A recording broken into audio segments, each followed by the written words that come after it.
going, guys? So back to another video, and today we're gonna go buy a car. Not just any car, a certain generation of car that got me into a certain car that I love. And you guys want to see the thumbnail? And it's a 1981 Camaro Berlinetta. It's not a Z28, which is weird for me. And there's work done to this car that the owner that I bought it from, she's a real nice lady.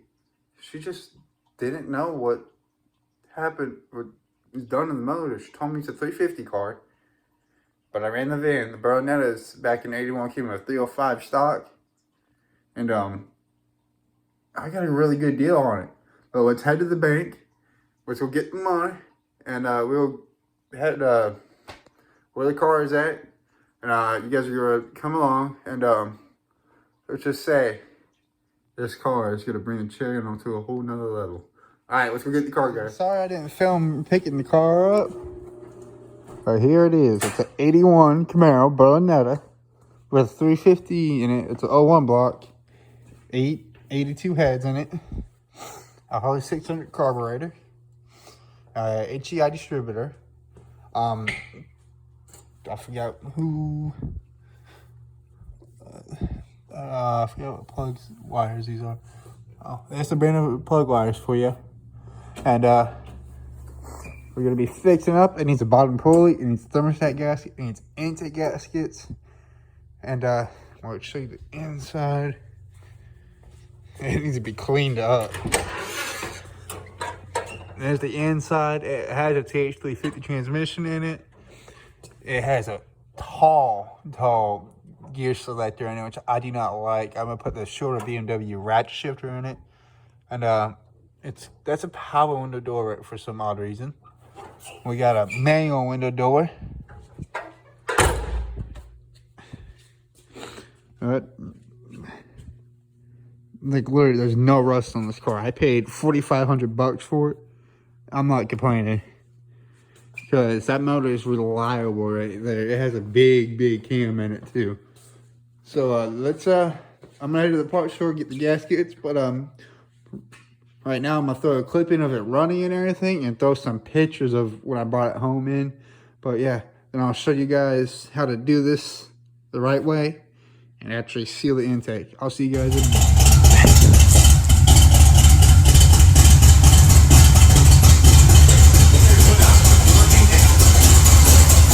So I'm off to O'Reilly's to get some gaskets for the motor and stuff. And it's gonna need a new carburetor. I looked at it. The side float mounted bolts on these Hollowies, like it's, I'll show you a picture of it in this video. And I feel like give you a lot of hard time, and I don't feel like messing with this Holly right now.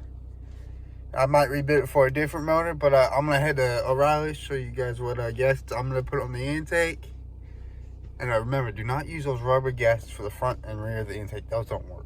They blow out every time. But yeah, I'll see you guys in a minute. Full gas, it's like $22. It's not bad. Felt Pro. Always use Felt Pro. They're good brand. There's a part number. It comes with your distributor, your intake manifold gaskets, and those rubber gaskets I told you don't ever use. I've never used these, so I honestly don't know what those are for. But yeah, so let's head back to the house, start tearing this intake off, fix these gasket leaks, and yeah. So I haven't touched the motor yet. I will get done, but I've been working on protecting this really truck, rust-free truck pan. I just been on a wire brush all day with this. And I'm mopping it down with acetone, but it's a rust-free truck pan. Looks pretty good in my opinion. Rust-free. I've been taking care of a little surface rust. It just had like a big spot right here. I got rid of that freaking goo stuff. I've been working right there. But yeah, like I said, look at the quarter panels. Pristine. But yep, that's what I've been doing all day. I will get the leaks in the motor fixed, but I just want to give you guys an update on what I've done so far on the car. Fix the intake leak and everything though. But I've been working on the headlight stuff because outside was dim. I got it where it should be. And now this side went dim, but I also had a problem. I had no taillights. I had a brake light come on. The brake lights would come on if I hit the switch, hit the pedal. But watch this now.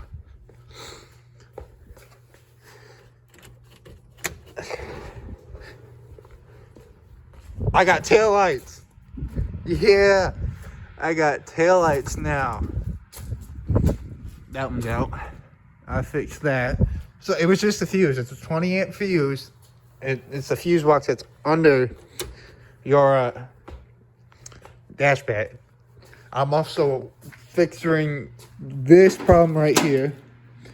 And I'm trying to figure out this whole debacle right here that's going to the distributor.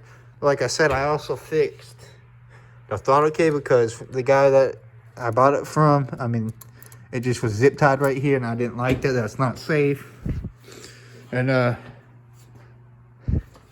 yeah, we'll get started on this now, which will be fun. Back again today, guys. It's another day. Worked on the Camaro.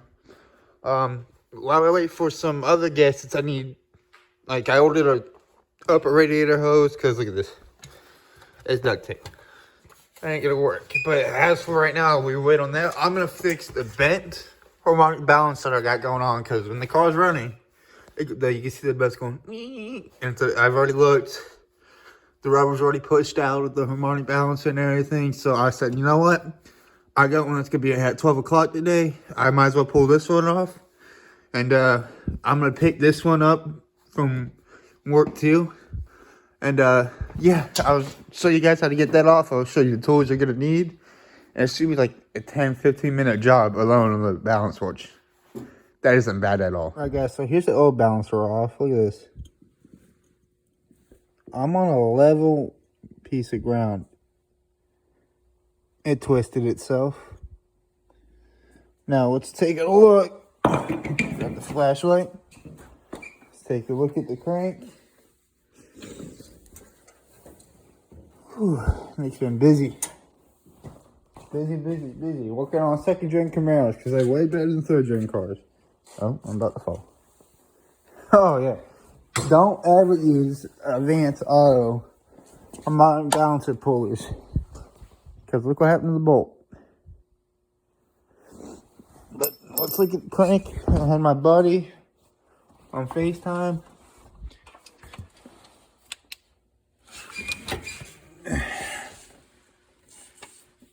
He said the crank is solid. It's not bent. That's all that matters to me. So I'm gonna go get my new balancer right now, guys. Throw it on and put the fan stuff back on. Throw it back together, throw the pulleys back on, crank it, see if it goes wobble. All right, I'll be right back. All right, guys. So I got the harmonic balancer on with this adapter. It got annoying.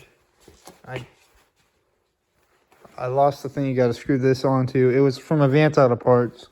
But what now I'm going to do is, there's a bearing. I just said, you know what, I got it wrong, but it's on now. You can do it with it in the car, which is fun. It can be annoying sometimes, but now I'm going to get all the pulleys back on and everything. Make sure everything's lined up, and we'll be ready to go. Fire this thing up tomorrow morning. All right, guys, so I got everything back together. Everything is...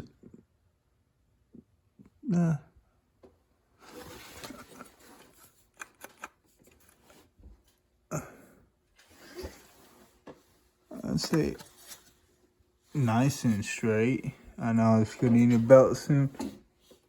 Yeah, everything's nice and straight. And yeah, harmonic balancer threw everything off because this stuff was like a little bit. And we're gonna crank it up tomorrow, test the steering, see if I fix the power steering problem that I had. It's like midnight now, and I come home from work and I went straight to this. But first thing tomorrow is we start this thing up. Guys, so this will be the end of this video where I did change the harmonic balancer. I did some work on the lights and stuff. And unfortunately, this video I cannot get to the intake gaskets or anything because I'm still waiting on a few parts. I'm gonna get that carburetor rebuilt, and I'm gonna change the headers, fix the oil leaks when I do the intake gaskets. But until then, after I do all the major components and stuff and fix the timing on this motor, which I don't hear any knocks or anything. I can't tell what oil pressure is right now because I ran it just to get it on the trailer and everything, get it home. And I did put the firing order on the firewall real quick so I don't forget it. But like I said, next video, intake gaskets will be fixed. I'm gonna start ordering some thick. I got some thin flange headers right now, and those are notorious for blowing out header exhaust manifold gaskets. And the thick flange, some racing is what I'm gonna put on this car. And yes, it's a 010 block. It's a 350, so it must have came out of a truck. And the heads are an 882 head, which are not good for flowing, but they're reliable. And this is basically gonna be a budgetable street car that I bought for $4,500, rust-free. And I can't thank the person I bought it from enough of giving me such a good deal on this car. And yeah, and we're gonna enjoy this build. I'll see you guys in the next video. Make sure you like and subscribe.